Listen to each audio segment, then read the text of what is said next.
Hey, how's it going, YouTube? So today we're going to do a quick unboxing of this cool brand new 2019 model. It's called a cup turner, tumbler turner. You know, everyone has kind of like their own little nicknames for it.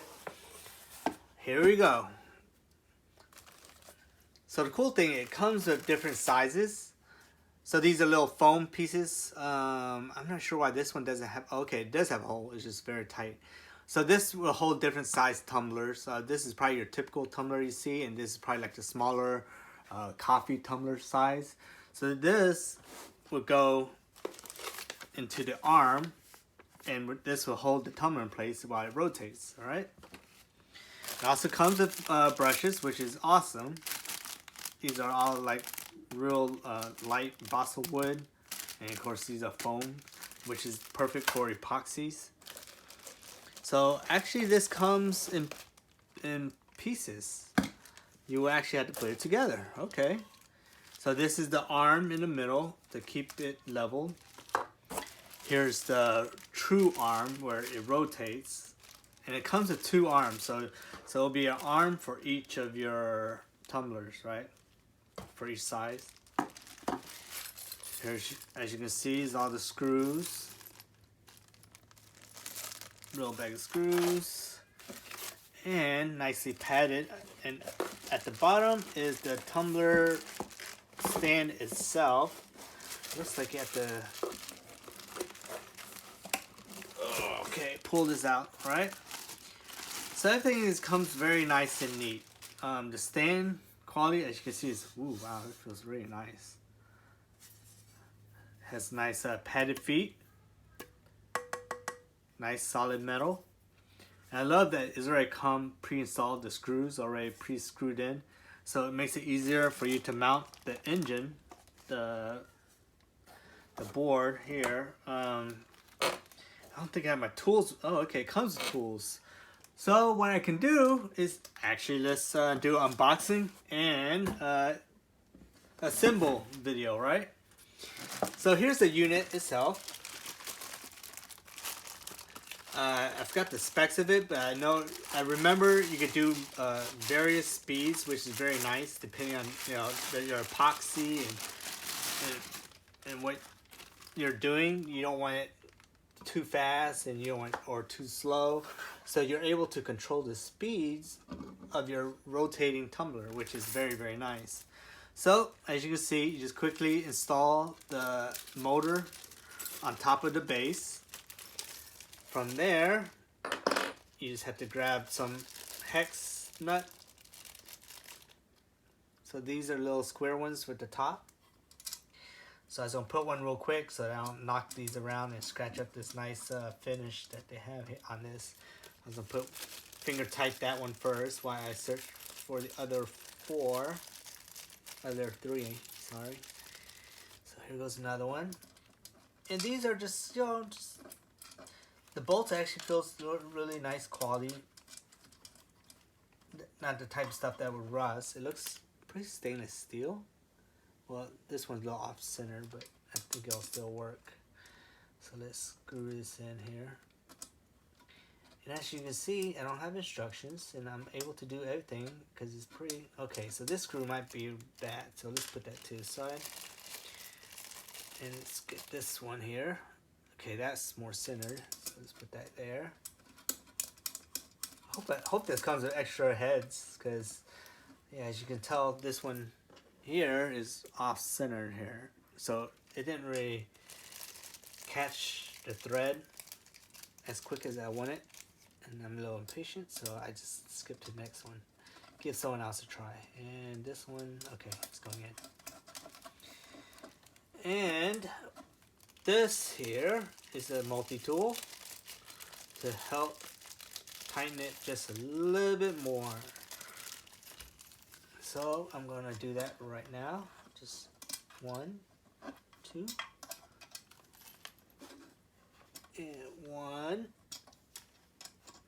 2. So that one I feel pretty tight. I'm not going to do it super tight because I don't want it to bend or deform the metal underneath. I mean, it shouldn't, but I'm just gonna do it a little bit above finger tight, and I'll try the motor, and you know, if it starts vibrating or moving, then I'll just come in and maybe Loctite it or just really crank down the nut. But I don't think you need to, nor would I suggest you do that, because you just never know, you could mess up the metal. And you just never know how strong these bolts are, right? The quality. I mean, from what I can see, it looks nice, but you still don't want to put too much pressure on it. So I'm hoping that since it's already pre-bolted, that it would make everything nice, square, and plumb. But I do not know, so I will just kind of keep going from here and see. So here is the arm, the adjustable arm. As you can see, there's lines on here, so you can actually kind of move it depending on how heavy your tumbler is and just kind of where it's located. So the nice part is it's pre-padded. I just had to push out this little foam piece here, but it's padded. Huh, I wonder if this is supposed to be padded. I didn't see a foam pad for that. So this, I would assume, would help keep the vibration down. And this part here is actually a nice shrink wrap tube. So it gives it a very nice frictionless texture here. So I'll flip the motor real quick and put this right here. And let's get out what I assume will be 1 and 1. Then I would need to get another hex head. Alright. So from there, I would follow the other one, and I'll go ahead and put the bolts from underneath. And I'm just going to finger tight one real quick here. Kind of hard to do it on camera, but let's go ahead and just put one finger tight this a little bit. Okay, so I have that. And so when it's loose, you're able to adjust this depending on what you're turning, which I think is very nice when they leave room for you to customize it and just tweak it to your preference. That's a good thing.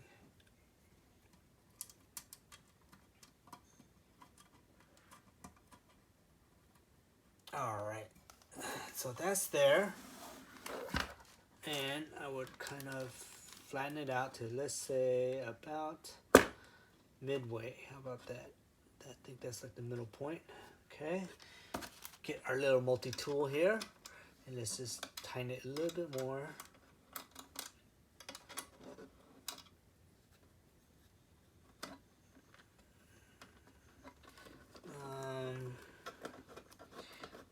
I'm trying to see if I could just finger tighten it. But it looks like I would actually have to hold the bottom, kind of keep the screw there. And I'm just going to still try to finger tight it a little bit more. It does provide this little screw here underneath, but I'm still just going to kind of just leave it as is for now, just because I'm just doing a quick test fit. Alright, so here's the next part. So this is a very nice, looks like almost kind of like a PBC material.